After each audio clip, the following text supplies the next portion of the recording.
প্রাক আর্য যুগে মানুষ শস্য এবং মাটি দিয়ে নিজেকে মাখামাখি করে দেবী সেজেছে, সারা গায়ে মাটি এবং শস্য মাখিয়ে নিয়েছে। বাংলাদেশে কালী পুজোর অনেক আগে দুর্গাপুজো চালু হয়েছিল। শরতে নববর্ষের সূচনা হতো। হাজার হাজার বছর আগে শরৎকালে শস্য জন্মানো শুরু হতো আর শেষ হতো বসন্তে। মহর্ষি বাল্মীকির রামায়ণে শ্রীরামচন্দ্র যে অকালে দুর্গাপুজো করেছেন কোথাও নেই। দুর্গাপুজো হচ্ছে শরৎকালের একটি যজ্ঞ। সেখানে উমা হচ্ছে ইন্দ্রের মা। কাশে আর আকাশে যখন চারিদিক তোলপাড় হচ্ছে, সেই সময়টায় দেবীর আবাহন ছাড়া আর কি বা করতে পারি। চলুন আজ দেবী দুর্গাকে নিয়ে গল্প করব। নমস্কার।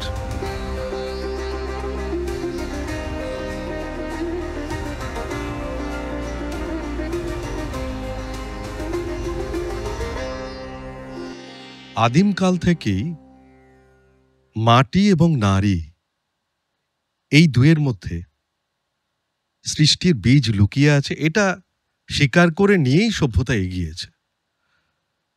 প্রাকবৈদিক সময় অস্ট্রিক জাতিগোষ্ঠী বা দ্রাবিড় জাতিগোষ্ঠী এখানে নারীকে দেবতার আসনে বসিয়েছিল, কারণ শস্য বা সন্তান, এটাই কিন্তু আসল।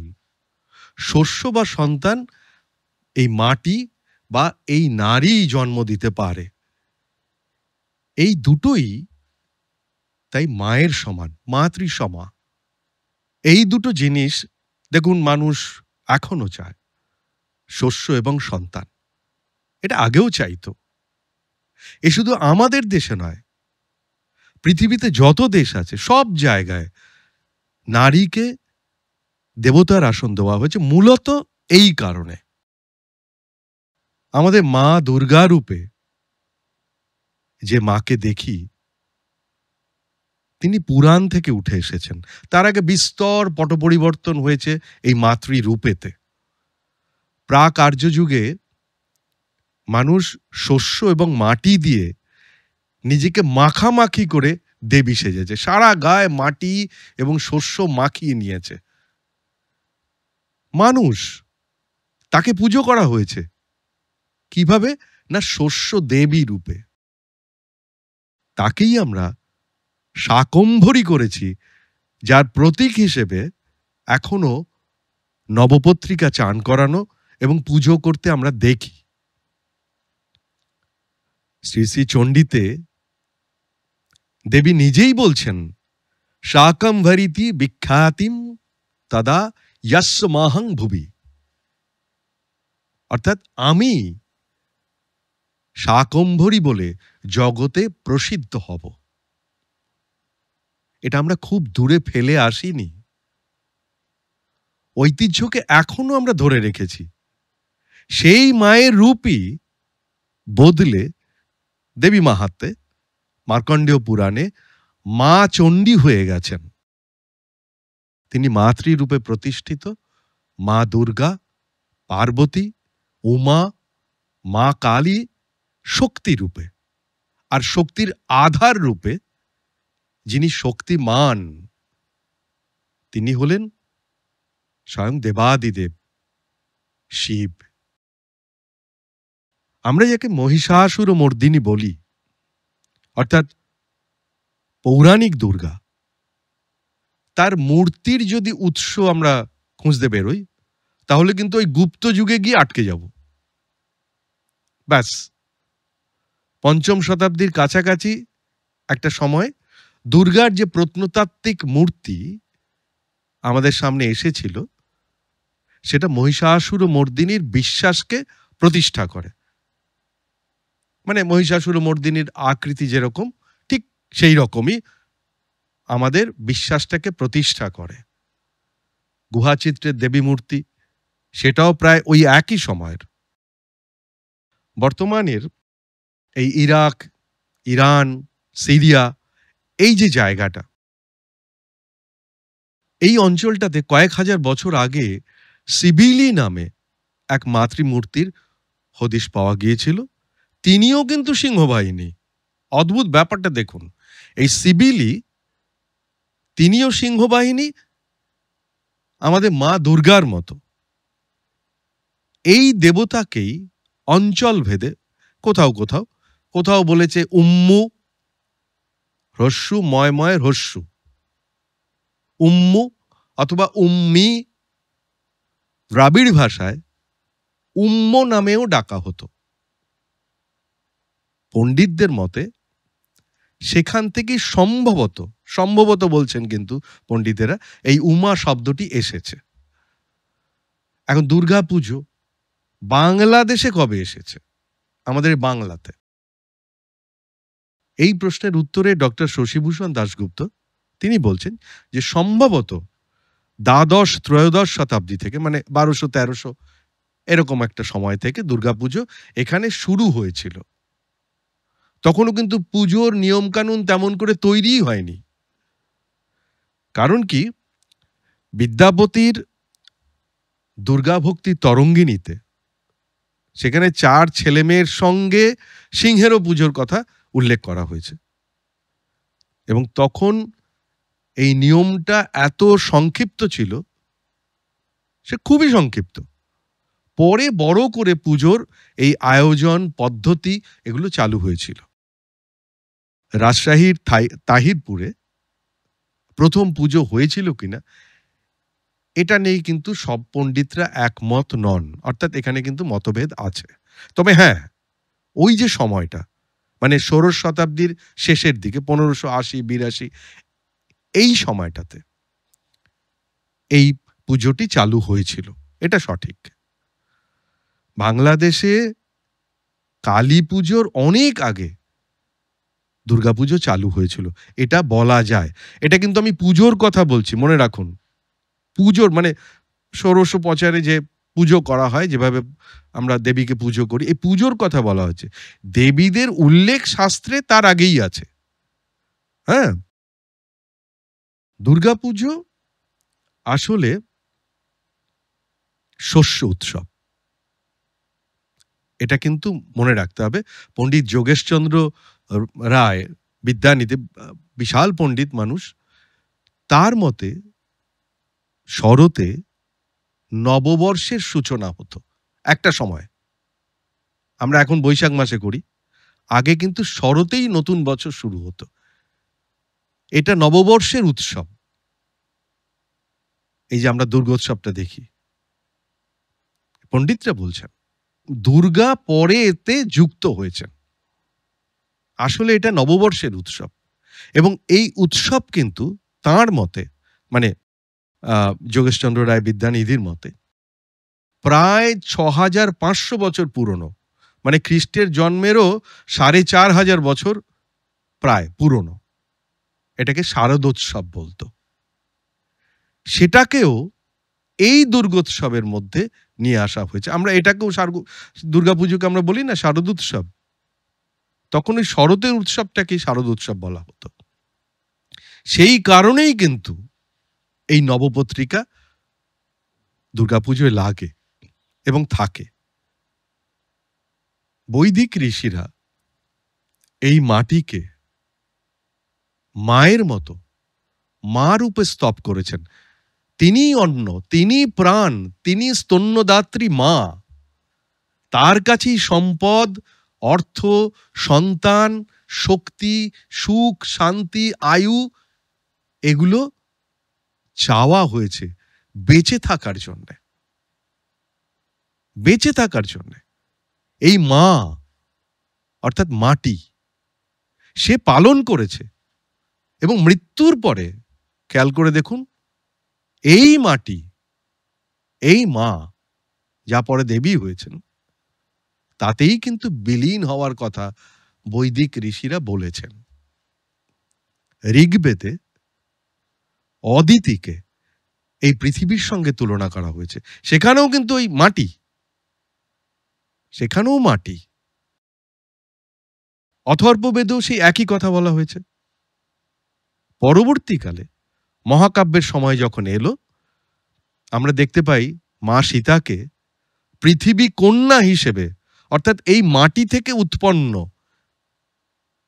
খেয়াল করে দেখুন মা সীতার জন্মটা, সেই যে লাঙলের ফলায় উঠে আসছে, সীতা থেকে, সীতা মানে দাগটা, ওটাকে সীতা বলে, ওই লাঙলের ফলায় মা সীতা আবির্ভূতা হলেন।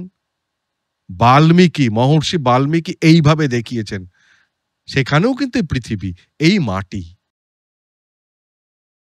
শস্য সম্পদের দেবী শ্রী বা লক্ষ্মী, যাই যে নামেই ডাকুন না কেন, তার সঙ্গে পৃথিবী বা মাটি বা সীতা যাই বলুন না কেন, তারা সকলে এক হয়ে গেছেন, তারা সকলে তুলনীয়া। কালিকা পুরাণে তিনি জগদ্ধাত্রী, মার্কণ্ডেয় পুরাণে মা চণ্ডীকেও সেই মাটি বা পৃথিবী রূপেই দেখানোর চেষ্টা হয়েছে ছোট ছোট গল্পের মাধ্যমে। খেয়াল করুন, কারণ এই পৃথিবীতেই শস্য বা শাক জন্মায়।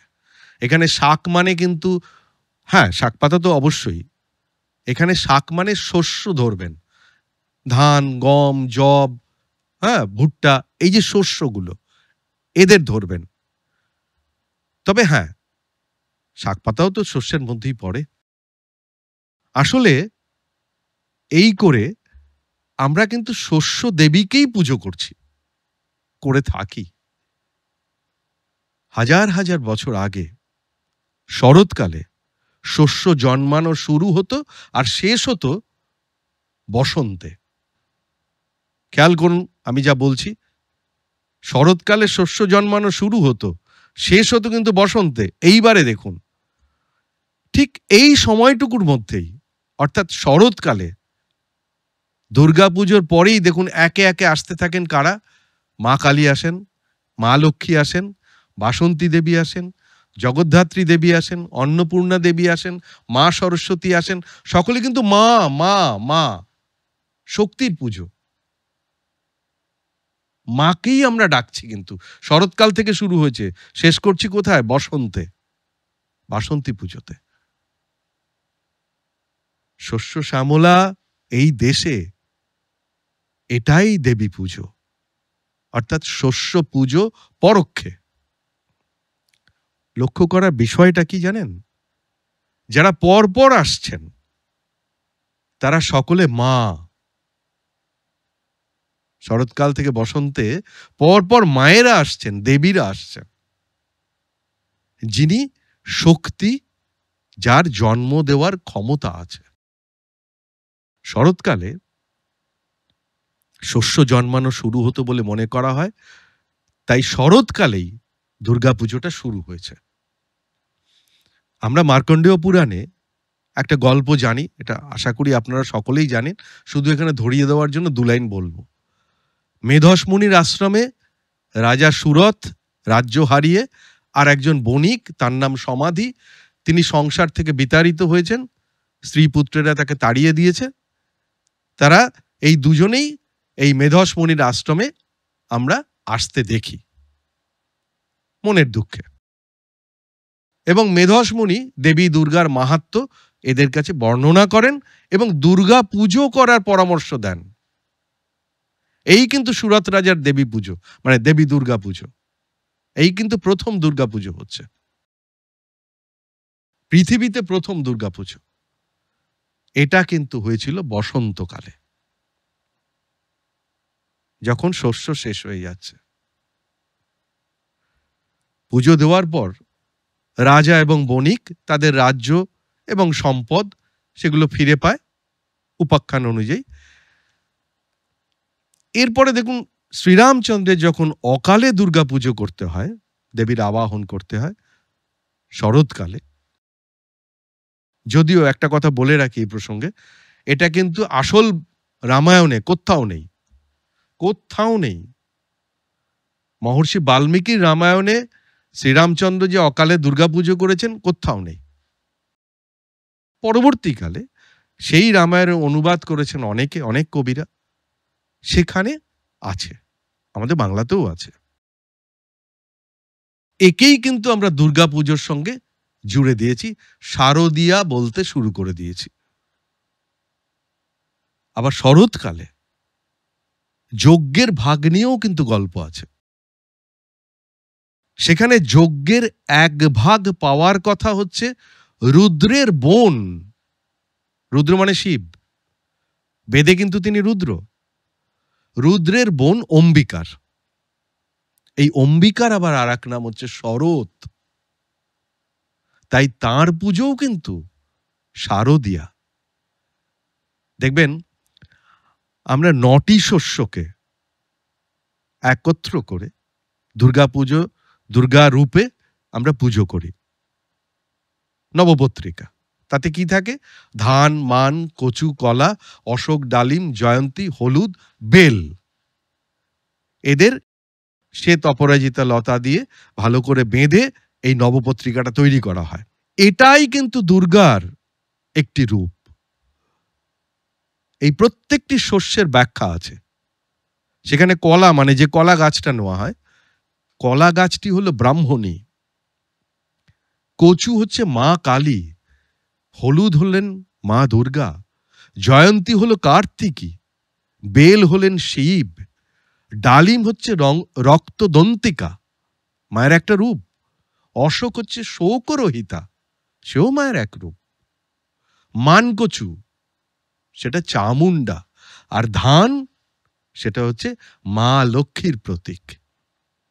দেখুন, সমস্ত উদ্ভিদ বা বৃক্ষ, তাতেই কিন্তু দেবীর আরাধনা। এটা সেই আদিমকালকেই স্মরণ করিয়ে দিচ্ছে না এই পুরাণের মধ্য দিয়ে।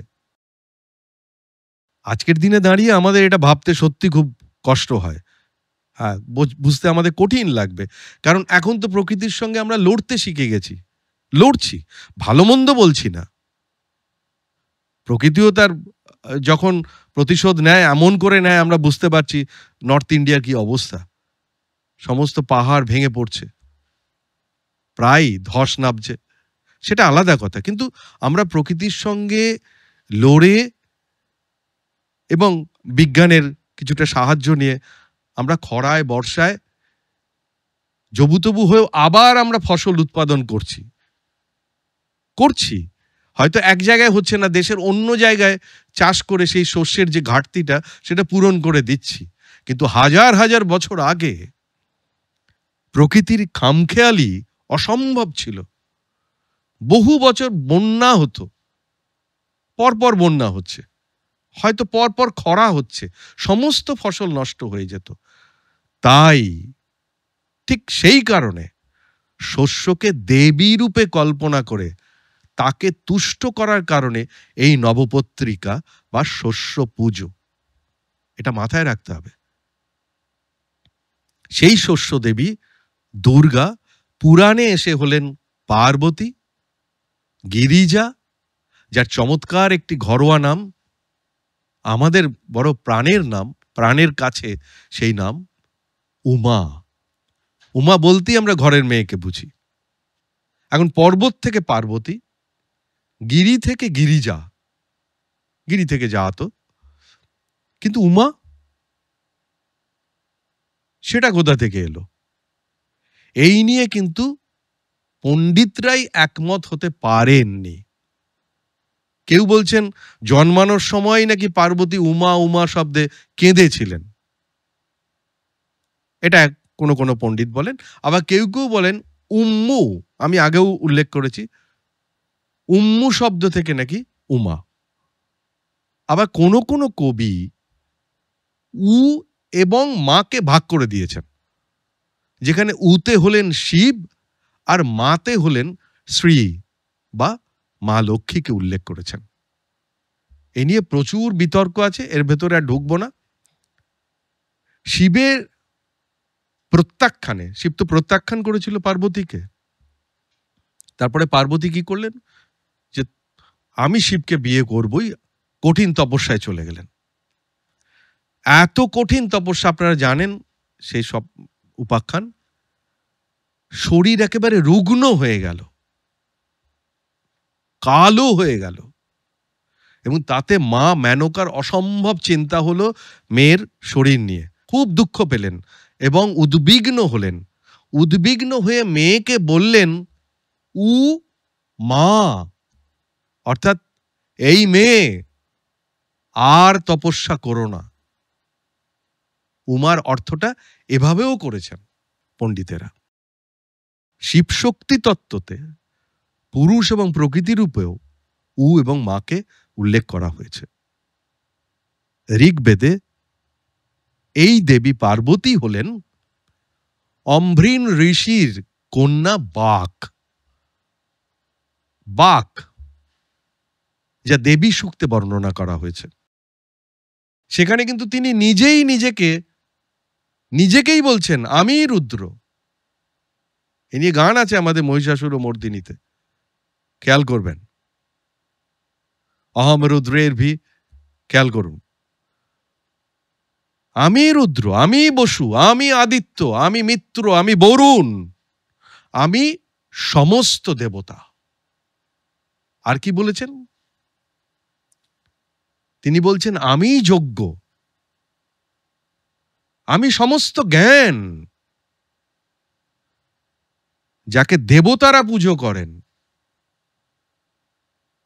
অম্ভ্রিন ঋষির কন্যা বাক দেবী, তিনি নিজেকে এইভাবে প্রকাশ করেছেন, দেবতারা তাকে পুজো করেন। তিনি অন্ন, তিনি প্রাণ, নিজেকে বলছেন। ব্রহ্মাণ্ড জুড়ে শুধু আমি বিরাজ করছি, আমিই আছি। আবার রাত্রি সূক্ততে সেখানেও এই পার্বতীকে জুড়ে দেওয়া হয়েছে। সেখানে রাত্রি দেবী দিনকে প্রকাশ করছেন এবং আরো অনেক সেখানে মাহাত্ম্য আছে। আর তাই তাকেও পুজো করা হয়েছে এবং তিনি দুর্গার সঙ্গে একেবারে মিলেমিশে গেছেন। আবার কোথাও এই দুর্গাকে অগ্নিরূপে দেখা হয়েছে, অগ্নিরূপিণী। কাঠের মধ্যে আগুন থাকে সুপ্ত অবস্থায়, আমরা জানি। কাঠকে জ্বালিয়ে দিলে আগুন, তাই না? কাঠের মধ্যে আগুন থাকে, তাকে অরণি দিয়ে ঘষা হয়। আপনারা জানেন অরণি, আগে তো আগুন জ্বালতোই ওইভাবে। যজ্ঞের আগুন তো কখনোই আমরা যেভাবে আগুন জ্বালি একটা দেশলাই দিয়ে বা অন্যভাবে, কখনো জ্বালা হয় না, হতো না। অরণি ঘষে কাঠের মধ্যে গর্ত করে তার মধ্যে অরণি ঘষে, অরণি একটি কাঠ, সেই ঘষে অগ্নি তৈরি করা হতো। একে বলা হয় অগ্নিকুমার। ইনিই হলেন অগ্নিকুমার। আবার একেই বলা হয়েছে মা দুর্গা।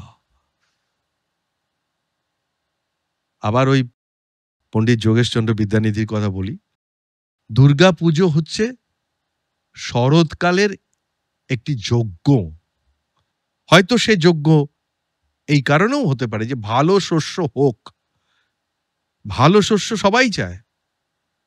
সেই ভালো শস্য উৎপাদনেরই হয়তো প্রার্থনা করেছেন যজ্ঞ করে, তাই তো হতো। মূল বেদ থেকে আমরা বেরিয়ে এসে কেন উপনিষদে আমরা উমাকে পাই। সেখানে কিন্তু আবার একটা অদ্ভুত ব্যাপার, স্বয়ং ইন্দ্র এই উমাকে দেখতে পান এই কেন উপনিষদে। সেখানে উমা হচ্ছেন ইন্দ্রকে জন্ম দিয়েছেন। ভাবুন, সেখানে উমা হচ্ছে ইন্দ্রের মা, তিনি হৈমবতী। দুর্গার আর এক নাম না হৈমবতী? রামায়ণে হিমালয় এবং মেনকার দুই কন্যাকে দেখানো হয়েছে। বড়টির নাম হচ্ছে গঙ্গা, আপনারা জানেন, ছোটটি উমা। আবার মহাভারতে হরপার্বতী সংবাদে উমার সন্ধান পাওয়া যায়, যে উমা মানে পার্বতী স্বয়ং শিবকে একাধিক প্রশ্ন করছেন। এই জায়গাটা আপনাদের নিশ্চয়ই মনে আছে, তবু একটু বলে দিই। একাধিক প্রশ্ন করছে শিবকে, এই তোমার কপালে কেন চোখ? আর শিব প্রত্যেকটা প্রশ্নের মানে খুব ধীর স্থির ভাবে উত্তর দিচ্ছেন। তোমার কপালে কেন চোখ? তুমি শ্মশানে কেন থাকো? আজ ডান দিকের মুখটা কেন এমন ভয়ঙ্কর? কারণ তিনি তো পঞ্চানন, তাই না? আচ্ছা, ধর্ম কি? পার্বতী প্রশ্ন করছেন, আর হর মানে মহাদেব তিনি উত্তর দিচ্ছেন। গৃহস্থের ধর্ম কি? মুক্তির উপায় কি? ইত্যাদি ইত্যাদি। প্রাচীনকালে বহু দেশে সিংহবাহিনী, পর্বতবাসিনী দেবীর মূর্তি পাওয়া গেছে। উম্মি বলুন, উম্মু বলুন, উম্ম বলুন, এইসব নামে তাদের ডাকা হতো। পণ্ডিতেরা অনুমান করছেন যে সেখান থেকে হয়তো আমাদের দেবী দুর্গাকে পর্বতবাসিনীও দেখানো হয়েছে এবং সিংহবাহিনী সেটাও করা হয়েছে সেই পুরনো দুর্গা থেকে। আমাদের দুর্গা দেখুন, তিনি কখনো বিন্ধ্যবাসিনী, কখনো আমরা দেখেছি কৈলাসবাসিনী, আবার কখনো মন্দরবাসিনী। ওই পাহাড়ে বিন্ধ্য পর্বত, মন্দর পর্বত, কৈলাস পর্বত, পর্বতে আছেন। আবার তিনি সিংহবাহিনী, সিংহ তার বাহন, এ থাকছেই। তিনিই কিন্তু উমা, তিনিই পার্বতী। তাকে গিরিরাজের মেয়ে বলে গিরিজা বলা হয়। আবার কাত্যায়ন মুনির আশ্রমে তার আবির্ভাব হয়েছিল, তাই জন্য তাকে কাত্যায়নী বলে। জহ্নু মুনির কন্যা হিসেবেও তাকে কিন্তু দেখানো হয়েছে, তাই কিন্তু তার আর এক নাম জাহ্নবী। ইনি কিন্তু নন্দের ঘরে সেই যশোদার মেয়ে মহামায়া। মনে আছে বদলে আনা হয়েছিল শ্রীকৃষ্ণকে? এই সেই মহামায়া। কংস একে তুলে নিয়ে আছাড় দিল না, আছড়ে ফেলে দিল। এই সেই বিন্ধ্যবাসিনী। বৈদিক দেবী অদিতি আসলে কিন্তু দক্ষ কন্যা সতী। আমি এবার পার্বতীরও আগে চলে এসেছি। সতী, এই সতী হলেন পরবর্তীকালে হিমালয়ের কন্যা পার্বতী বা উমা বা গৌরী, যে নামে ডাকেন। ইনিই কিন্তু দক্ষিণ ভারতে কন্যাকুমারী। এখন প্রশ্ন হলো, এই যে দুর্গা দুর্গা বলছি এত, দুর্গা নামটি কোথা থেকে এলো? দেখুন, আমরা যখন মা দুর্গাকে স্মরণ করি, কখন করি? বিপদে না পড়লে খুব একটা করি না, সত্যি কথা বলতে কি। বিপদে করি, আপদে করি, ভয়ে করি, দুঃখে করি, শোকে করি, সুখে করি। দুর্গা কিন্তু কথাটা এসেছে দুর্গ এই শব্দটি থেকে। আমি এতক্ষণ যা বললাম, দুর্গ কথার অর্থ আমরা একটা জানি, কেল্লা, ফোর্ট, কিন্তু দুর্গ কথার অর্থও হচ্ছে এই ভয়, শোক, দুঃখ, কুকর্ম, বিঘ্ন, নরক, যম, এগুলোও কিন্তু দুর্গ শব্দের অর্থ।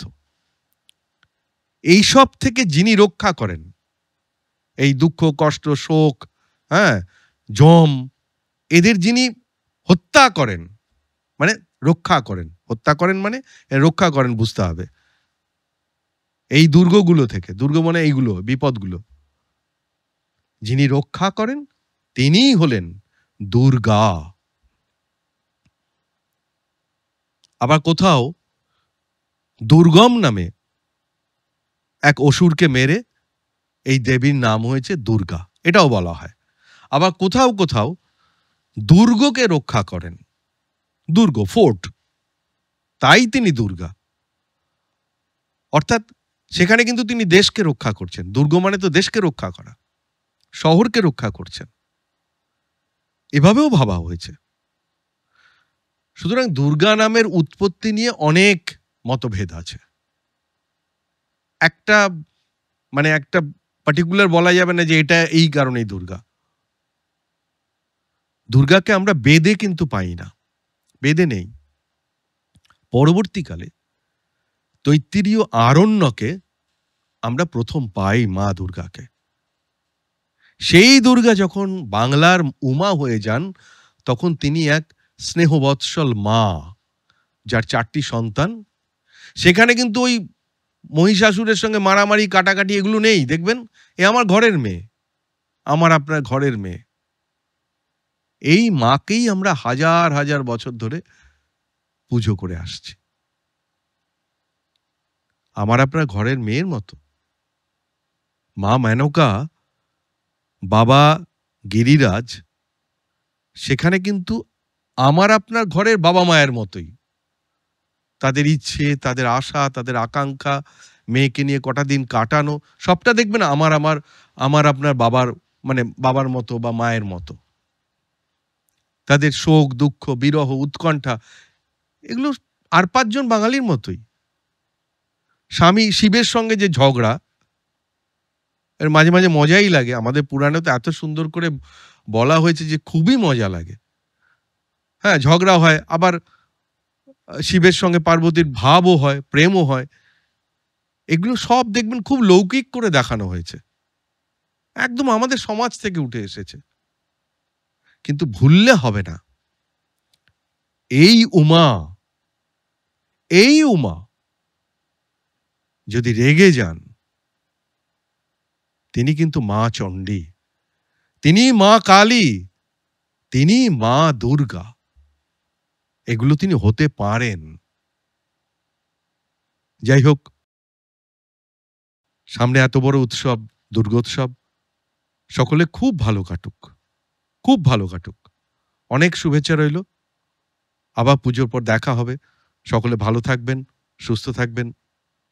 আজ চলি। নমস্কার।